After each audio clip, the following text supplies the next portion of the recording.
My sister broke into my mansion to throw her bachelorette party without my permission, and somehow I was the villain for calling the police because family comes first. I never thought inheriting a mansion would be the thing that finally destroyed my relationship with my family, but here we are. Life has a way of revealing people's true colors when something valuable is at stake, and apparently, a 3-story Victorian estate is exactly the kind of thing that brings out the worst in everyone. My mother-in-law passed away 6 months ago, and in her will, she left me her beautiful estate on the outskirts of town. Not her son, my husband, me. She wrote in the documents that I had been the only one who truly cared for her in her final years, visiting every week without fail, handling her medical appointments, managing her medications, sitting with her during chemotherapy sessions, just being there when she needed someone to talk to or simply sit in comfortable silence. My husband was grateful I got it, honestly. He travels constantly for work, sometimes spending months overseas managing construction projects in remote locations, and he said he wouldn't know what to do with such a large property anyway. He'd supported my decision to spend so much time with his mother, never once complaining about the hours I dedicated to her care. The mansion itself is absolutely gorgeous, a 3-story Victorian masterpiece with original hardwood floors that gleam like honey in the afternoon light, stained glass windows depicting elaborate floral patterns that scatter rainbow colors across the rooms when the sun hits them just right, and a sprawling garden that my mother-in-law had lovingly maintained for decades. She'd planted rose bushes, a vegetable garden, even a small orchard with apple and pear trees. The house had good bones, as they say, but needed some updating, new plumbing in places, electrical work, a modern kitchen to replace the one from the 1970s. We'd been slowly preparing it for renovations, getting quotes from contractors, planning to eventually move in once my husband's current project wrapped up overseas in about 8 months. In the meantime, it sat empty. The utilities kept running, but no one living there, which apparently gave my younger sister ideas. My sister and I have never been close. She's 28, 5 years younger than me, and has spent most of her adult life bouncing from one disaster to another like a pinball machine set on self-destruct mode. Growing up, I was the responsible one, the straight-A student who worked part-time jobs to save for college, who followed rules and met expectations. She was the wild child, the one who stayed out past curfew, who got caught shoplifting at 15, who wrecked her first car 3 weeks after getting her license. Despite everything, she's the golden child in my parents' eyes, the baby who can do no wrong. Psychology calls it youngest child syndrome, but I call it enabling on a catastrophic scale. 3 crashed cars, countless lost jobs, destroyed friendships, and somehow I'm always the villain when I refuse to participate in the chaos. So when she called me 3 weeks ago asking if she could use the mansion for her bachelorette party, I already knew my answer. I was at work when my phone buzzed, her name flashing on the screen. We hadn't spoken in months, not since I'd declined to be a bridesmaid because I couldn't afford the $1,500 dress she'd chosen. "Hey," she said when I picked up, her voice dripping with fake sweetness. "How are you? How's everything with the new house?" "It's fine," I said cautiously, already bracing for the request. "What's up?" "So, I'm calling about my bachelorette party. I was thinking, you have that amazing mansion just sitting there empty and it would be perfect. We wouldn't mess anything up. I promise. Just one night with maybe 15 girls, nothing crazy. Nothing crazy." Those words from her mouth were like a tornado promising to be gentle. Her 21st birthday party ended with someone's car in the venue's pool and $2,000 in damages. Her college graduation party had the police called 3 times. The last party at my parents' house required professional cleaners and new carpeting. "No," I said firmly. "The house isn't ready for guests. And honestly, even if it was, I don't think it's a good idea." The line went silent for a moment, and I could practically feel the temperature drop through the phone. Then she laughed, this sharp, disbelieving sound that had no humor in it whatsoever. "Are you serious right now? It's my bachelorette party. This is supposed to be one of the most important nights of my life, and you're just going to say no without even thinking about it?" "I did think about it," I replied, keeping my voice level even though my heart was starting to race with that familiar anxiety that came from confronting her. "And my answer is no. The house isn't available for events. There are plenty of other venues you could rent." "Other venues cost money," she snapped, the sweetness evaporating instantly like water on a hot skillet. "You have this massive house just sitting there empty, collecting dust, and you won't let your own sister use it for one night? What kind of person are you? What kind of sister does that?" "The kind who learns from past experience," I wanted to say. "The kind who's tired of being treated like a doormat." The kind who's watched you destroy every good thing in your life and refused to take responsibility for any of it. Instead, I kept my voice level and tried to maintain some semblance of familial diplomacy. I'm sorry, but my answer is no. The property isn't insured for events yet. There's renovation work scheduled to start soon, and I'm not comfortable with it.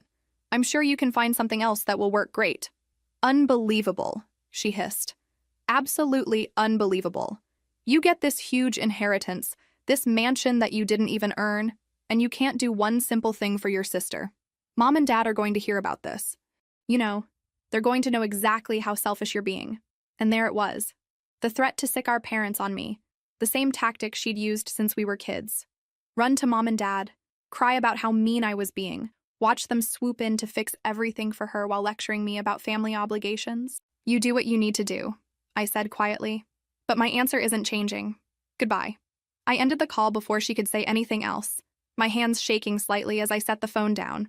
I was at work, trying to focus on a quarterly report that was due by end of day, and now I had this knot of anxiety sitting in my stomach. Within an hour, my phone exploded with calls and messages from my family. My mother's voice was tight with disappointment. My father went for the stern approach. My sister called back crying. The messages ranged from disappointed to accusatory to outright hostile, all variations on the same theme. I was selfish, cruel, jealous, and a terrible sister. I finally turned my phone on silent and tried to ignore the knot forming in my stomach. My husband called from overseas that evening, and I filled him in on the drama. The connection was spotty, cutting in and out, but I managed to tell him the whole story. He sighed heavily, and I could picture him rubbing his face the way he did when he was frustrated. Your family, he said, not unkindly. They've always had trouble with boundaries. You know that, right? This is textbook dysfunction.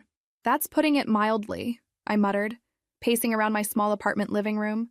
But I did the right thing, didn't I? I'm not being unreasonable? Because they're making me feel like I'm this terrible person for saying no to something that's completely reasonable to refuse. You absolutely did the right thing, he assured me firmly. That house is your property, your responsibility. And you know what your sister's like. You've told me the stories. Don't let them guilt you into something you'll regret. They're good at that, making you feel like you're the problem when you're actually the only one setting healthy boundaries. The next few days were absolutely exhausting in a way that only family drama can be. My mother showed up at my apartment unannounced on Wednesday evening, right as I was settling in with takeout after a long day at work. She didn't call first, didn't text to ask if it was a good time, just knocked on my door and stood there with her arms crossed when I opened it. We need to talk, she announced, pushing past me into my living room before I could even invite her in. I closed the door and leaned against it, already tired. Mom, I told you my answer. It's not changing. Just hear me out, she said, settling onto my couch like she owned the place.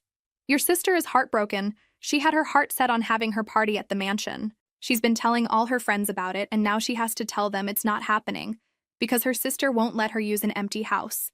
Do you know how that makes her look? That makes her look? I repeated incredulously. Mom, she shouldn't have been telling people they could use my property without my permission in the first place. That's not my problem. But it is your problem now, my mother insisted. Because family helps family. That's what we do. Your father and I, we've always been there for both of you girls, and we raised you to be there for each other. I don't understand where this attitude is coming from. I wanted to laugh. I wanted to cry.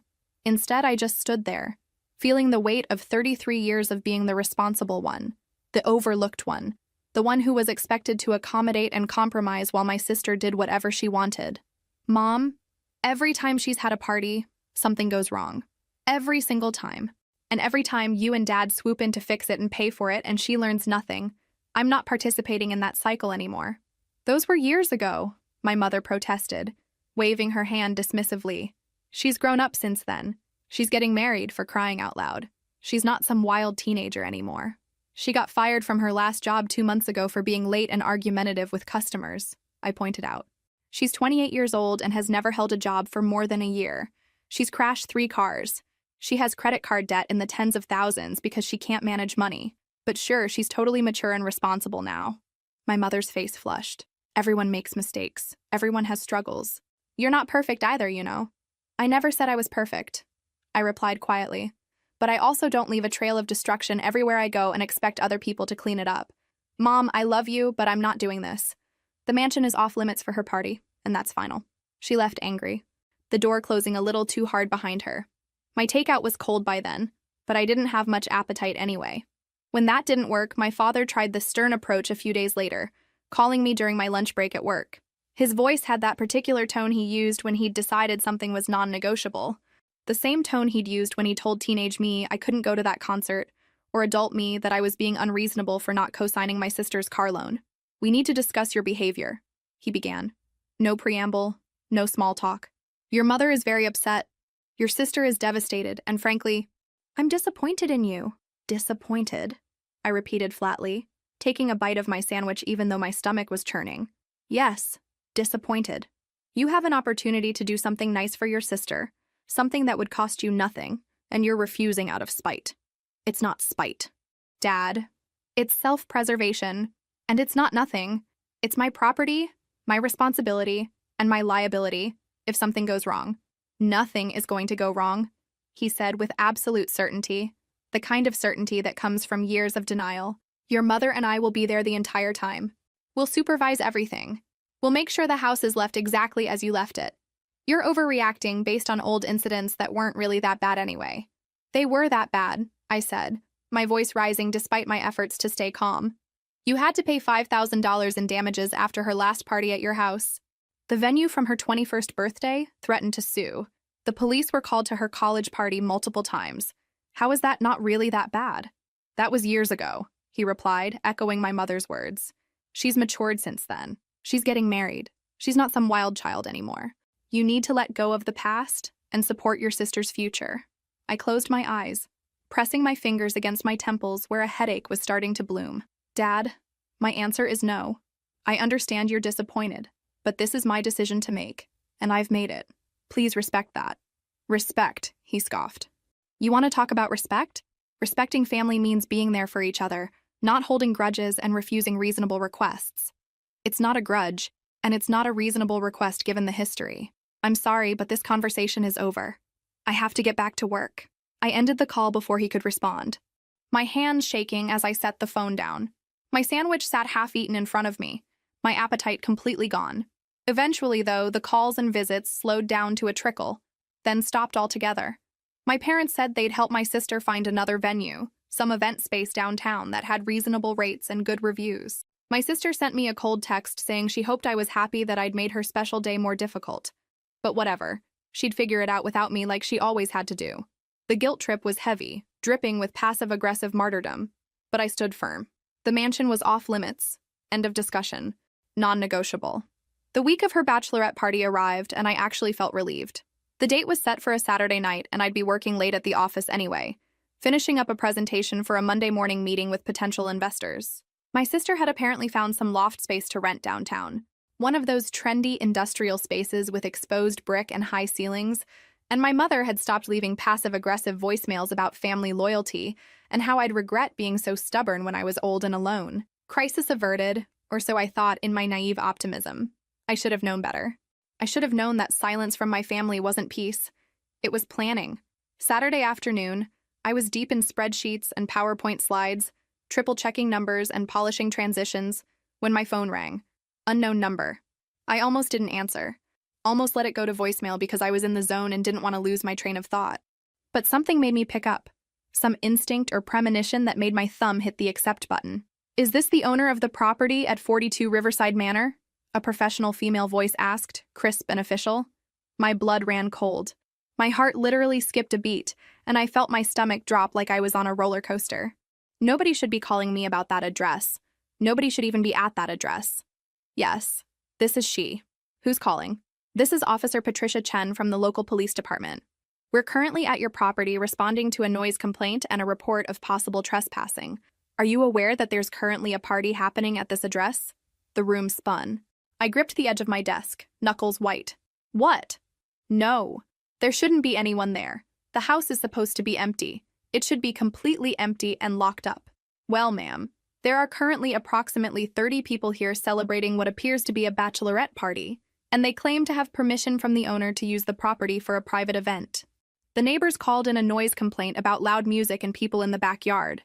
We need you to confirm whether this event is authorized or if these individuals are trespassing on your property." 30 people. Not the 15 my sister had originally mentioned, but 30. She hadn't just ignored my no. She'd gone ahead and thrown her party at my mansion anyway, and she'd apparently invited twice as many people as she'd originally claimed she would. The betrayal hit me like a physical blow, stealing my breath. "No," I said, my voice shaking with a fury so intense I could barely get the words out. "No one has permission to be there. This is absolutely not authorized. That's my property, and whoever is there is trespassing. They broke in. This is a crime." "Understood, ma'am. We'll handle it from here. You may want to come down to the property at some point to assess any damage and file a formal report if you wish to press charges." "I definitely want to press charges," I said through gritted teeth. "I explicitly denied permission for this event. They broke into my house. This is criminal trespassing at minimum. I couldn't leave work immediately because I was in the middle of a crucial presentation prep that absolutely had to be finished for Monday. But I told the officer I'd file a full report and press charges." My hands were trembling so badly I could barely type, my vision blurring with tears of rage and disbelief. She'd actually done it. My sister had actually broken into my property and thrown her party anyway. Consequences be damned. The next few hours were a blur of rage and disbelief. I got a call from my mother maybe 20 minutes after hanging up with the police. Her voice pitched to a frequency that could shatter glass, screaming at me about how I'd ruined my sister's bachelorette party by calling the police like some kind of vindictive monster. "They kicked everyone out," she shrieked, her voice breaking with hysteria. "They gave your sister a citation. Her friends are mortified. They're all posting about it on social media. Her fiancé is furious. How could you do this? How could you be so cruel?" "How could I?" I repeated incredulously, my own voice rising to match hers. "Mom, she broke into my house. She had no permission to be there. She committed a crime. What did you think was going to happen?" "We thought you'd calm down and be reasonable," my mother yelled back. "We thought you'd see that it was just one night and it wouldn't kill you to let her use the stupid house. We thought you'd act like family." The words hit me like ice water. "We. You said we, so you knew," I said slowly, each word deliberate and cold. "You knew she was planning to do this? You knew she was going to break into my house and throw her party anyway?" My mother's silence on the other end of the line told me everything I needed to know. The silence stretched out for 3 heartbeats, 4, 5, and in that silence, I heard the confession she refused to speak out loud. "Mom," I said, my voice dropping to something quiet and dangerous. "Did you know?" "We just thought," she started, then trailed off. "Did you know?" I repeated, enunciating each word. "We thought you were being unreasonable," she finally admitted, defensiveness creeping into her tone. "We thought if she just went ahead and did it, you'd see that it wasn't a big deal, and everything would be fine. We thought you'd get over it." They'd all known. My parents, probably my sister's friends, maybe even her fiancé. They'd all decided collectively that my no didn't matter, that I was being unreasonable and dramatic, that they could just ignore my explicit refusal and do whatever they wanted with my property. They'd decided my boundaries were suggestions, not actual limits to be respected. "I have to go," I said, and ended the call before she could say anything else. Then I blocked my mother's number, my father's number, and my sister's number. 3 quick taps, and suddenly I was unreachable to the people who were supposed to love and respect me most in the world. I was done. Completely, utterly, irrevocably done. When I finally made it to the mansion that night, after finishing my presentation prep in a fugue state of barely contained rage, I found evidence of forced entry on the back door. Someone had taken a crowbar or similar tool to the lock, breaking it completely, splintering the wooden doorframe where the bolt should have seated. The door hung slightly ajar, and my heart sank as I pushed it open fully and stepped inside. The aftermath of a party that had been hastily abandoned lay before me like a crime scene. Red plastic cups everywhere, dozens of them, scattered across the kitchen counters and floating in the sink. Empty bottles of cheap champagne and vodka lined the marble countertops. Someone had dragged furniture around to create a makeshift dance floor in the main living room, shoving my mother-in-law's antique settee against the wall and rolling up the Persian rug that had been in her family for generations. There were heel marks gouged into the original hardwood floors, deep scratches from someone who'd apparently thought dancing in stilettos on 100-year-old wood was acceptable. Sticky residue from spilled drinks stained the kitchen island, and when I opened the downstairs bathroom door, I found makeup smeared on the hand towels and what looked like vomit splatter that someone had half-heartedly wiped up and then given up on. The police report, which Officer Chen had left on the kitchen counter, said they'd dispersed approximately 30 people, cited my sister for criminal trespassing with a fine of $800, and warned everyone present that the property owner might press additional charges. Several people had been cited for open containers of alcohol in public view through the windows. The neighbors apparently had been calling in complaints for over an hour before the police finally arrived. I sat in the empty mansion, surrounded by the mess my sister had left behind like a calling card of her contempt for me, and felt something fundamental break inside me. Not heartbreak. Exactly. More like the final severing of an obligation I'd been carrying my whole life like a heavy backpack full of stones. The obligation to care about someone who clearly didn't care about me at all. To maintain a relationship with people who saw me as a resource to be used rather than a person to be respected. I took photos of everything. Every broken lock, every stain, every scratch, every piece of evidence. Then I sat on the front steps of the mansion as the sun set, called my husband overseas, and cried until I had no tears left. 3 days later, the real bomb dropped. My father called from a different number, getting past my block, and his voice was tight with barely contained panic, mixed with something that might have been shame. "We need to talk," he said without preamble. "It's about the party. There's been a development." "I have nothing to say to you," I replied coldly, still raw from the betrayal. "You all knew what she was planning, and you let it happen. You enabled her to commit a crime against me. There's nothing left to discuss. There were drugs," he said abruptly, the words tumbling out like he needed to say them quickly before he lost his nerve. "At the party, the police found marijuana. Multiple bags of it, and there were kids there, minors, 17, 18 years old, drinking. The police documented everything, took names, took photos, wrote reports. This is spiraling into something much bigger than we anticipated." I felt my stomach drop like an elevator with cut cables. For a moment, I couldn't breathe, couldn't process what he was telling me. "What?" I finally managed to choke out. "Your sister invited some girls from her fiancé's younger sister's friend group," my father continued, his voice heavy with defeat. "They were teenagers, 17 and 18, high school seniors. Apparently, someone brought vodka, someone else brought marijuana, and these kids were partaking. Their parents are threatening to sue everyone involved for contributing to the delinquency of minors, endangering children, providing alcohol to minors, you name it. Everyone who was there at the party got citations for various violations. This is a complete disaster, and it's getting worse by the day." A disaster of their own making, I thought, but the words felt hollow even in my own mind. Yes, they'd created this situation, but now actual teenagers were caught up in it. Kids who'd probably thought they were just going to a fun party and ended up with police records. "That's not my problem," I said instead, trying to keep my voice steady even as part of me recoiled at how callous it sounded. "I didn't invite anyone to that party. I explicitly forbade it from happening. I called the police on criminals who broke into my property. Whatever legal consequences your daughter faces, she earned them. But you called the police," my father said, as if this was somehow my fault, as if I'd committed the real transgression here. "If you hadn't involved them, if you'd just let it go, none of this would have come out. The kids would have had their fun and gone home, and no one would have been any the wiser. But you had to escalate it, had to make it into this big federal case, and now everyone's lives are being ruined. The audacity of it, the sheer mental gymnastics required to make me the villain in this scenario, left me momentarily speechless. If she hadn't broken into my property," I finally said, enunciating each word carefully, "there wouldn't have been anything for the police to find. If she hadn't invited minors to drink alcohol and do drugs, there wouldn't be legal consequences for providing those things to minors. If you and Mom hadn't enabled this behavior for her entire life, maybe she would have developed the judgment not to do any of this. Don't you dare try to make this my fault. She made her choices. She's an adult, supposedly. She can face the consequences." "But the settlements," my father started. "Not my problem," I interrupted. "You want to drain your retirement savings bailing her out again? That's your choice. But don't expect me to participate. Don't expect me to pretend this is anything other than what it is.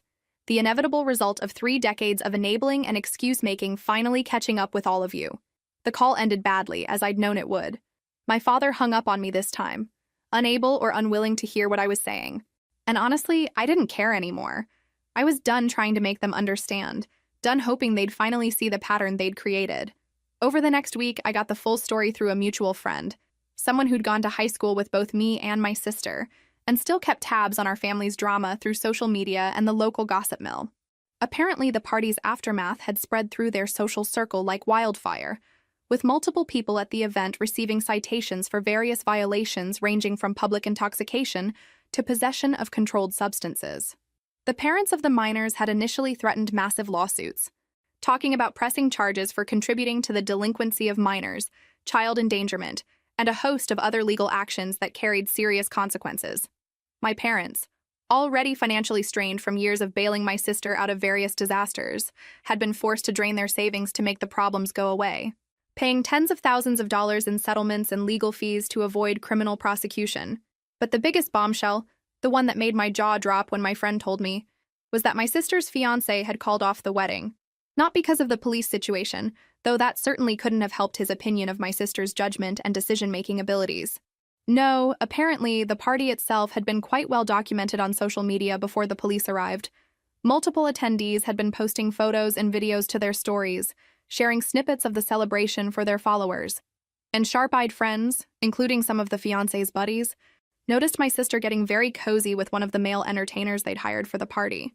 Too cozy, like grinding on him while he was shirtless level of cozy, like kissing his neck while he poured shots cozy, the kind of behavior that was absolutely inappropriate for an engaged woman celebrating her upcoming marriage. When confronted with the photographic evidence, my sister had initially tried to laugh it off, claiming she was just drunk and having fun, that it didn't mean anything, that her fiancé was being dramatic and jealous over nothing. But her fiancé, apparently not as oblivious or forgiving as she'd assumed, had started digging deeper.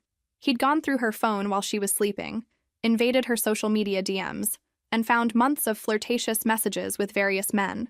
Evidence of emotional affairs that might have crossed into physical territory. Conversations that made it crystal clear she'd been hedging her bets even while planning their wedding. There were messages with her personal trainer, discussing meeting up at his place when he wasn't busy. There were exchanges with a former coworker, reminiscing about their one wild night together and how they should do that again sometime. There were messages with random guys from dating apps that she'd apparently never deleted her profiles from, even after getting engaged. The evidence was damning, a clear pattern of behavior that showed she'd never really been committed to the relationship in the first place. Her fiancé had ended things immediately. No second chances, no couples therapy, no long conversations about rebuilding trust, just done. He'd told her to pack her things, moved her stuff into her parents' house while she was at work, changed the locks on their shared apartment, and blocked her on every platform imaginable. And honestly, after hearing the full story, I couldn't blame him even a little bit. My sister had a lifelong pattern of self-destructive behavior, burning through relationships and opportunities with equal enthusiasm. And apparently, fidelity was just another rule she thought didn't apply to her because rules were for other people. My parents were devastated, according to my friend who'd gotten this information from my mother's sister, my aunt who'd always been the more reasonable member of that generation. Not just because of the broken engagement, though they'd apparently already paid for a significant portion of the wedding venue and catering, but because the legal fees and settlements were actually genuinely bankrupting them. They'd spent over $40,000 trying to fix my sister's mess, paying off the parents of the minors, covering her criminal defense attorney's fees, dealing with the property damage claims. My father's retirement fund, which he'd been contributing to for 40 years, had been completely wiped out. They'd taken out a second mortgage on their house just to cover the costs. And my sister, the cause of all this financial devastation, had moved back into their house with no job, no prospects, no savings, and a criminal record that would make finding employment exponentially harder than it had been before. I felt a grim satisfaction knowing that for once in her life my sister was facing real consequences that couldn't be immediately fixed with my parents' money or excuses. But I also felt nothing but coldness toward my parents, a numbing emotional distance that felt like permafrost. They'd enabled her for years, always bailing her out, always making excuses, always expecting me to accommodate her chaos and treating me like I was the problem when I refused. And when I'd finally said no, when I'd finally drawn a line in the sand and said this far and no further, they'd helped her commit a crime against me. They'd conspired with her to violate my boundaries and my property rights. The message was clear as crystal. Their love had conditions, and I'd failed to meet them by refusing to be the family doormat, by insisting on being treated with basic respect and consideration. My husband returned from his business trip 2 weeks after the party incident, and I broke down telling him everything. I'd been holding it together, maintaining my composure at work and in public, but the moment he walked through our apartment door and pulled me into a hug, I completely fell apart. He held me while I cried. Not gentle tears, but ugly, gasping sobs that came from somewhere deep in my chest. Not from sadness exactly, but from the sheer stress of it all. The weight of years of family dysfunction finally crushing down on me like an avalanche I'd been trying to outrun 3 decades. "We're pressing charges," he said firmly once I'd calmed down enough to breathe normally. "Full charges for the property damage, for the trespassing, for everything. Criminal and civil. I don't care if it's your sister. I don't care if your parents think we're being cruel. She needs to face consequences. And your parents need to stop enabling her, even if we have to financially ruin them to make it stop."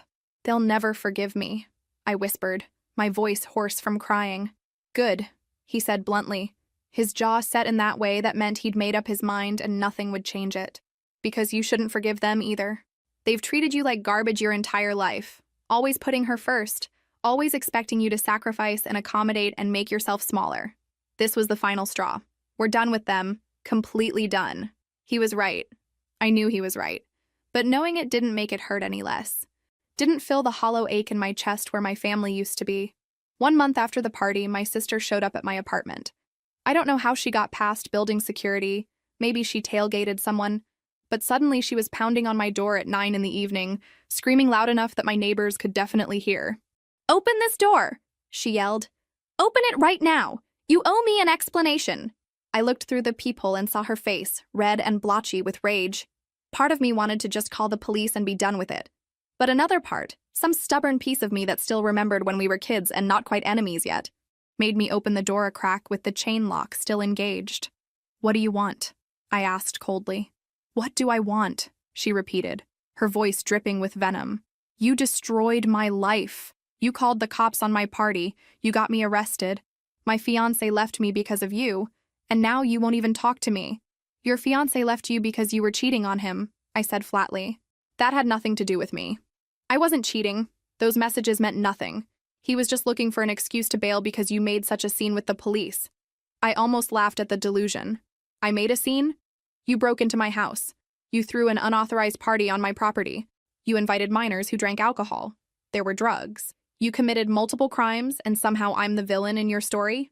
"It was just a party," she screamed. "It was one night. You could have looked the other way. You could have been a decent sister for once in your life." "A decent sister?" I repeated slowly. "You want to talk about being a decent sister? How about respecting someone's property? How about respecting someone's decision when they say no? How about not committing crimes?" She tried to shove the door, but the chain held. "Mom and Dad are broke because of you. They had to pay all these legal fees and settlements, and it's all your fault." "It's your fault," I corrected. "You made the choices.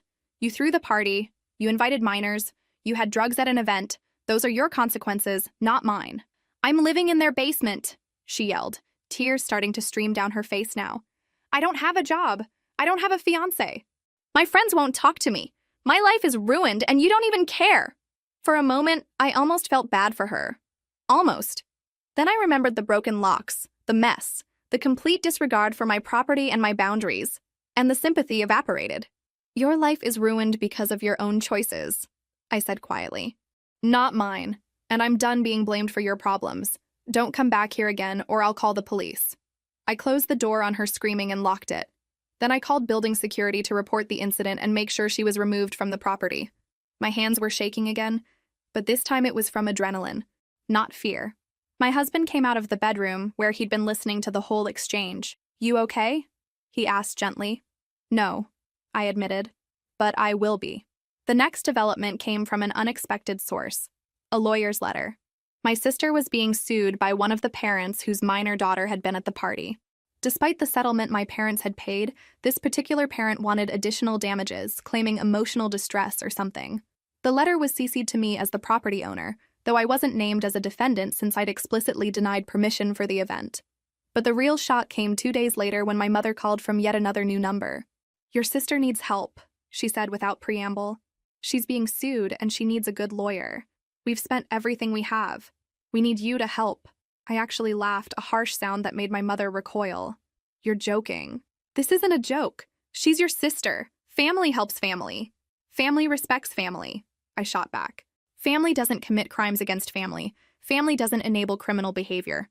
You're not asking for help. You're asking me to bail out someone who attacked me." She didn't attack you. Don't be so dramatic. She broke into my property, Mom. That's not drama, that's a fact. And now you want me to pay for her legal defense? After everything she's done? After you all helped her do it? We're desperate, my mother said, and for the first time I heard real fear in her voice. We're going to lose the house.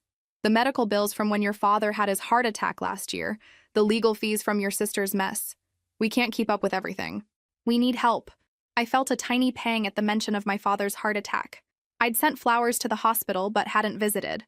Our relationship already strained by years of favoritism and dismissal. That's not my responsibility, I said softly. You made choices about how to spend your money. You chose to enable someone who has never faced consequences for her actions. I'm sorry you're struggling, but I can't fix this for you. You're really going to abandon your family? My mother asked, her voice breaking. After everything we did for you growing up? Everything you did for me? I repeated. You mean like taking my college fund to pay for her third car? Missing my graduation to bail her out? Telling me I was selfish for not co-signing her loans? That everything? We were trying to help her, my mother cried. She needed more support than you did. And I needed parents who treated both daughters equally, I said, surprised by how calm I felt. But we don't always get what we need. I'm not helping with her legal bills. I'm not helping with your mortgage. This is where it ends. I hung up before she could respond and immediately blocked that number too. My husband found me sitting on the couch, staring at nothing, and settled beside me. They asked for money? He guessed. I nodded. For her legal defense. They're going broke trying to fix her mistakes, and they want me to join them in that financial suicide. You said no. I said no, I confirmed. And I feel guilty about it. Isn't that stupid? They've treated me like garbage for decades. And I still feel guilty. That's conditioning, he said gently. Years of being told you're the bad guy for having boundaries. But you're doing the right thing. You know that, right? I know, I whispered. It doesn't feel right, though. It rarely does, he agreed. But right and comfortable aren't the same thing. The weeks rolled by in a strange haze of normalcy punctuated by periodic explosions of family drama. Through my mutual friend who'd become my unofficial spy in enemy territory, I learned more about the ongoing fallout from that disastrous night. My sister, apparently unable to accept that she'd brought all of this on herself through her own actions and choices, had tried to start a social media campaign against me. She created multiple fake accounts across various platforms, posting about how I'd abused her and ruined her life over one innocent mistake. She'd written these long, dramatic posts painting herself as the victim of a cruel, vindictive sister who'd weaponized the police over a simple misunderstanding, who'd destroyed her engagement and her future out of jealousy and spite. She'd twisted the entire narrative, conveniently leaving out the part where she'd broken into my property, the part where there were drugs and minors drinking alcohol, the part where she'd been caught cheating on her fiancé. In her version of events, I was a monster who'd called the police on a harmless bachelorette party because I was bitter about not being married first, because I resented her happiness, because I'd always been jealous of her beauty and popularity. It was a masterclass in manipulation and selective storytelling, painting herself as the wounded innocent and me as the villain. For about a day, she got some sympathy from people who didn't know the full story.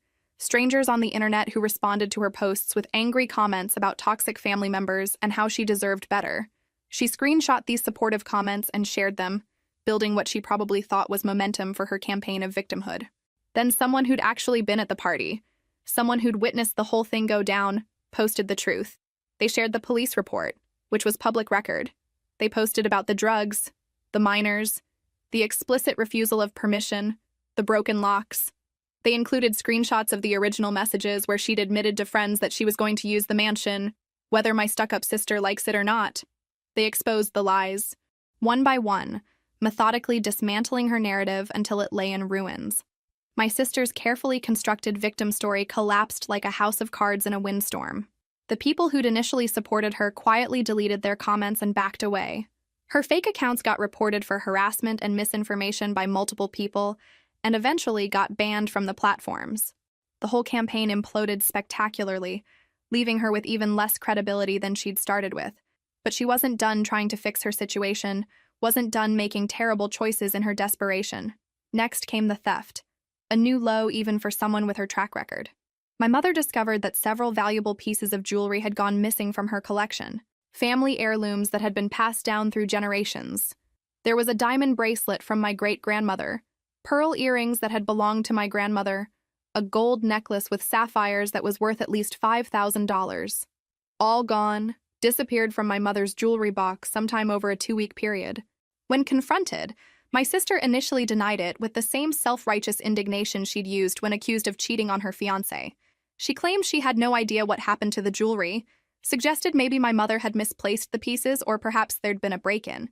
But my father, who'd been installing security cameras around their house after the party incident made them paranoid about legal liability, checked the footage.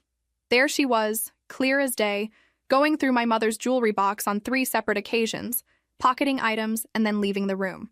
Confronted with video evidence, she finally admitted she'd sold the jewelry to help pay for a lawyer to defend her against the lawsuit from the angry parent.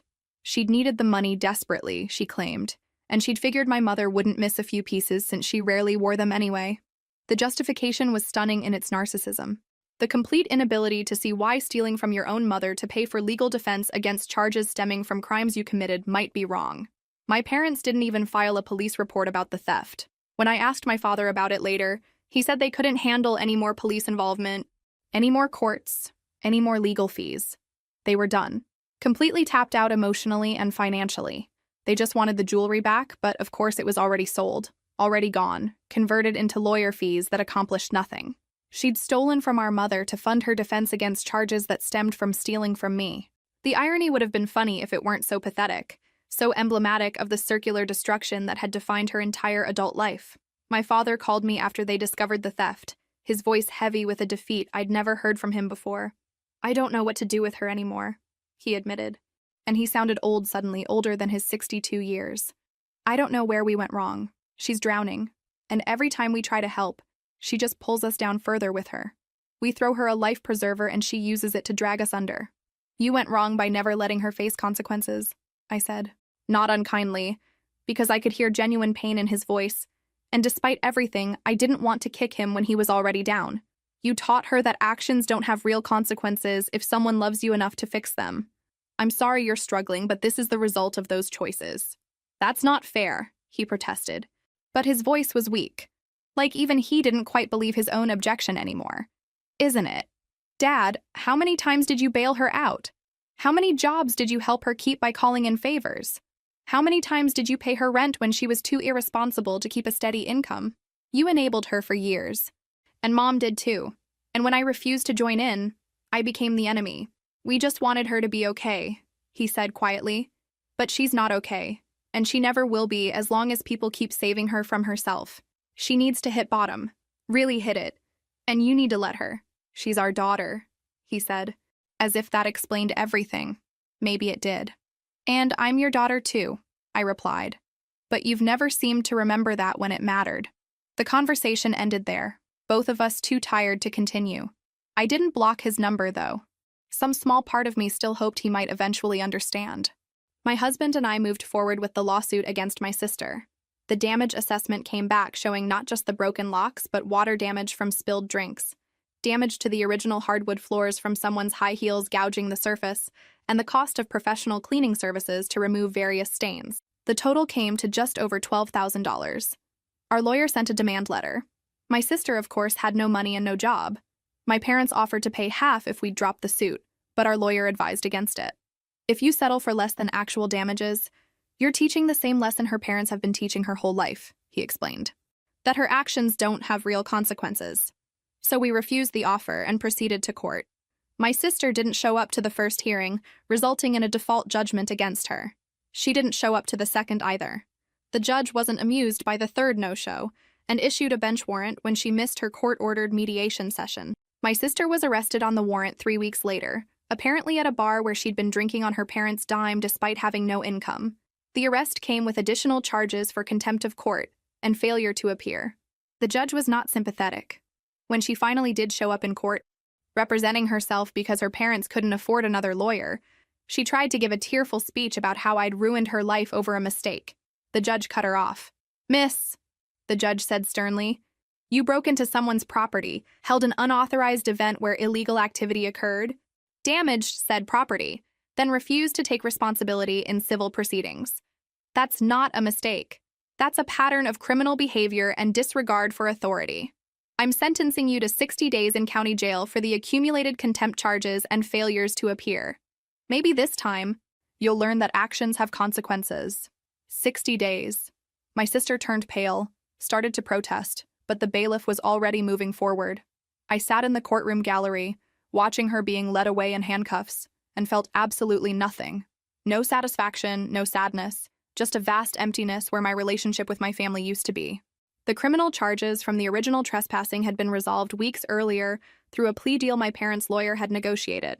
She'd pled guilty to criminal trespass as a misdemeanor in exchange for probation and community service, with my parents paying restitution for the property damage. But she'd violated her probation by missing court dates for the civil case, which led to this jail sentence. It was consequence stacked upon consequence, each one the direct result of her own choices.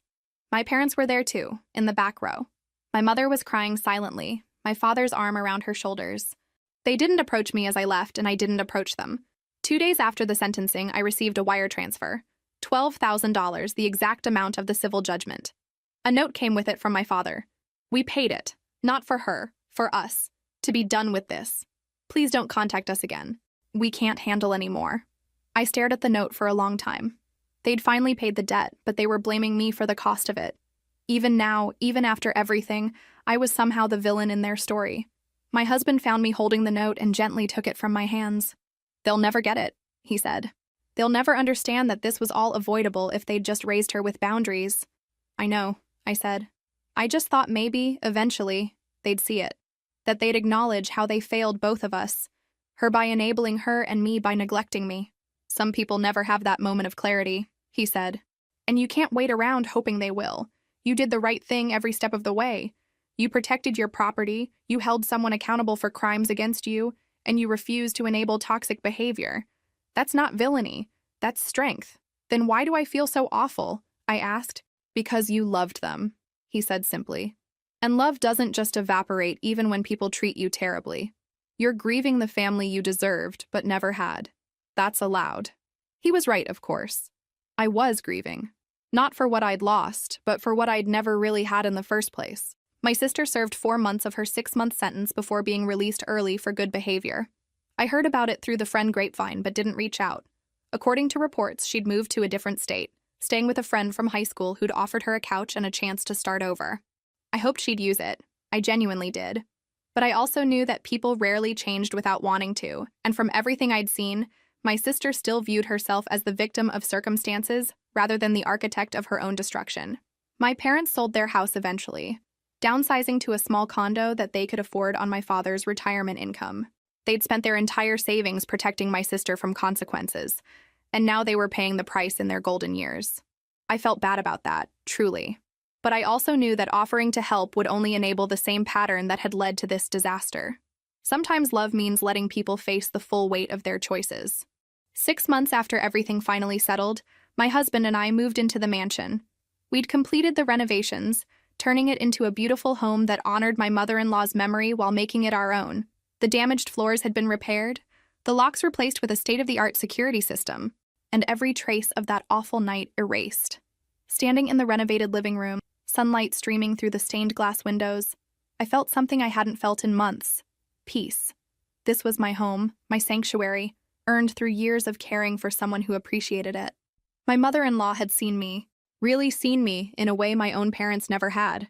She'd valued my kindness, my consistency, my character, and she'd given me this gift not just as an inheritance, but as a message.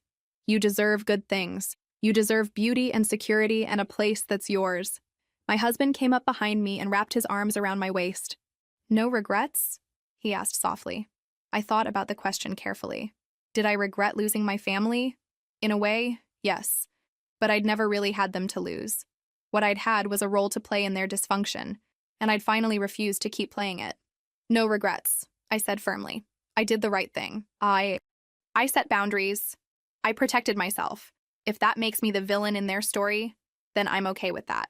You're not the villain, he assured me. You're the one who got away. And he was right.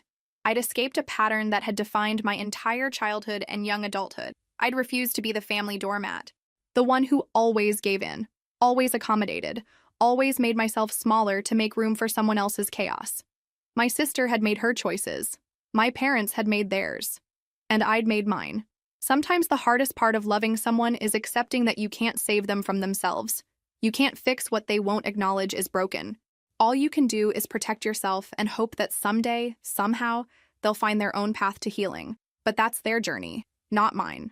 I've built my own life now, in a house that represents everything good about choosing yourself over toxic loyalty. Every time I walk through these halls, I'm reminded that I'm worth protecting, that my boundaries matter, that saying no doesn't make me cruel or selfish or cold. It makes me human. It makes me healthy. It makes me free. And that's worth more than any forced reconciliation or guilt-tripped compromise could ever be. My story doesn't have a neat, happy ending where everyone apologizes and comes together. Real life rarely works that way. What it has instead is peace, hard-won and fiercely protected. It has a partner who supports me unconditionally. It has a home I love, filled with light and possibility. It has me, finally putting myself first after a lifetime of putting everyone else ahead of me. And that's enough. That's more than enough. That's everything.